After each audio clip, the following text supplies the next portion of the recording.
চৈত্র বৈশাখ মাসে দক্ষিণবঙ্গ থেকে কালবৈশাখী ঝড় হারিয়ে যাওয়ার পেছনের কারণটা দেখুন। এই আমাদের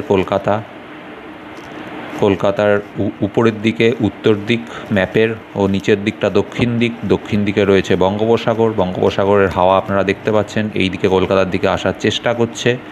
ও উপরের দিক থেকে উত্তর দিক থেকে দেখুন ধানবাদ থেকে গরম হাওয়া কিভাবে কলকাতার দিকে ঢুকে আসছে।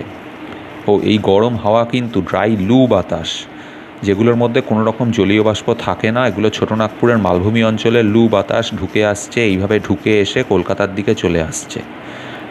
আর এই লু বাতাসের সংস্পর্শে যখনই সমুদ্র থেকে আসা জলীয় বাষ্পপূর্ণ বাতাস আসছে তখনই সেই বাতাস পুরো ড্রাই হয়ে যাচ্ছে, কলকাতায় জলীয় বাষ্পের পরিমাণ কমে যাচ্ছে ও বাতাসের থেকে বৃষ্টিপাত সেই বাতাস থেকে বৃষ্টিপাত হওয়া সম্ভব নয়, যেই বাতাসে জলীয় বাষ্প থাকে না।